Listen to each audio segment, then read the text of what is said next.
रहेंगे।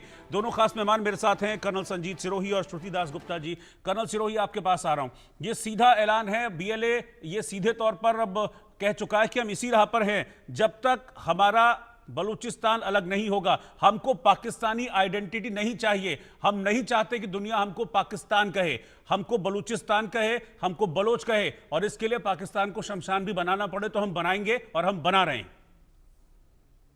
रोहित जी, बिल्कुल सही बात बोली है आपने। जो बलूचिस्तान है वो पाकिस्तान कभी था ही नहीं। बलूचिस्तान तो उनका अलग एक आइडेंटिटी है, वो लोग मिलना ही नहीं चाहते थे पाकिस्तान से। लेकिन जैसे आपको मालूम है, हिस्ट्री में पाकिस्तान ने शुरू में उनको थोड़ा लालच दे के, उनको बहला भगा के उनको जो है अपने साथ कर लिया, बाद में उनको जबरदस्ती अपने साथ मिला दिया। और ये बलूचिस्तान की लड़ाई 1948 1949 से लेके अब तक चल रही है, और अब तक जो है वो आज़ादी मांगते आ रहे हैं। लेकिन पहले जो पाकिस्तान की सेना थी, इतने अत्याचार नहीं करते थे जो पिछले कई सालों में पाकिस्तान की सेना ने बलूचिस्तान के लोगों के ऊपर इतने अत्याचार कर दिए, इतने अत्याचार कर दिए कि उन लोगों को ये लगता है कि इससे बेहतर है कि हम लड़के मर जाए, बजाय पाकिस्तान की आइडेंटिटी में हम शामिल हों। क्योंकि पाकिस्तान और बलूचिस्तान दोनों बिल्कुल अलग अलग है। पाकिस्तानी सरकार और पाकिस्तानी फौज के लिए बलूचिस्तान हो, चाहे खैबर पख्तूनवा हो, और चाहे मैं कहता हूँ कुछ हद तक अगर सिंध भी हो, उनके लिए कोई मायने नहीं रखता। उनके लिए सिर्फ Pakistan is equal to Punjab.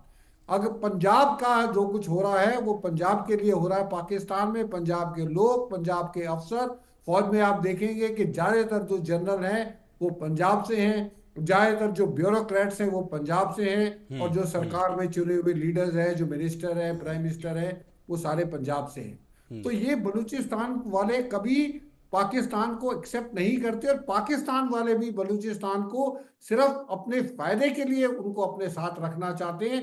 Otherwise उनको जिस तरीके से उनके साथ वो ट्रीट कर रहे हैं, उन लोगों को, उन लोगों के साथ, औरतों के साथ, बच्चों के साथ, और जो नौजवानों को उठा के ले जाते हैं शक की पनाह पे, और जो है अभी जो बिल पास किया है बलूचिस्तान अमेंडमेंट एक्ट, उसके तहत लोगों को उठा लेते हैं और उसके बाद लोगों की लाशें तक नहीं मिलती। तो मुझे लगता है कि अगर बीएलएफ और बीएलए ये कर रही है तो बिल्कुल सही कर रही है। और वाकई जिस हिसाब से उनका जो जुनून है, उनके दिमाग में ये है, तो वो जो है पाकिस्तान को बिल्कुल शमशान बना देंगे। और जो पाकिस्तान के जो पंजाब सूबे के लोग हैं वो बिल्कुल। बलूचिस्तान में आपने आपने दो तीन बार पंजाब का जिक्र किया, और पंजाब से मुझे लगता है कि जो बलोच लड़ाके हैं उनको कहते हैं ना कि विशेष नफरत है, क्योंकि अगली मेरी ब्रेकिंग न्यूज इसी से जुड़ी हुई है। मैं ब्रेकिंग न्यूज बताता हूं, फिर मैं श्रुति जी आपके पास आऊंगा। बड़ी खबर यह है कि बीएलए ने बलूचिस्तान में गैस की पाइपलाइन को उड़ा दिया है। डेरा बुगती के सुई में यह गैस पाइपलाइन थी जिसे निशाना बनाया गया है। पाइपलाइन में विस्फोट के बाद भीषण आग लग गई है, लेकिन खास बात यह है कि इस पाइपलाइन से पाकिस्तान के पंजाब प्रांत को और कराची को गैस सप्लाई होती थी, यानी कि वहां की जो भी गैस सप्लाई थी उसका बड़ा हिस्सा इस पाइपलाइन पर निर्भर था। तो पंजाब और कराची के लोगों को घरों में और उद्योगों में गैस सप्लाई न हो, इसके लिए यह अटैक बीएलए की तरफ से किया गया, और इस गैस पाइपलाइन को पूरी तरह से तबाह कर दिया है, जिसने पाकिस्तान के पंजाब प्रांत में उद्योगों को मिलने वाली जो गैस थी उसको पूरी तरह से ठप कर दिया है। यह बात बिल्कुल ठीक आपने कही थी कर्नल संजीत सिरोही कि एग्जैक्टली ऐसा ही हो रहा है। श्रुति दासगुप्ता जी के पास मैं चल रहा हूं। श्रुति, बड़े बड़े प्रांत हैं पंजाब में 5, लेकिन उसमें सिर्फ एक पंजाब ही है जो पाकिस्तान सरकार का फेवरेट है। बाकी का खैबर हो, बलूचिस्तान हो, फिर पीओके हो, गिलगिट बाल्टिस्तान हो या सिंध हो, सबसे सौतेला व्यवहार सिर्फ पंजाब। और इसीलिए पंजाब के प्रति जो बीएलए है, जो खैबर है, वो विशेष नफरत रखते हैं। जी बिल्कुल सही, लेकिन ये इस अटैक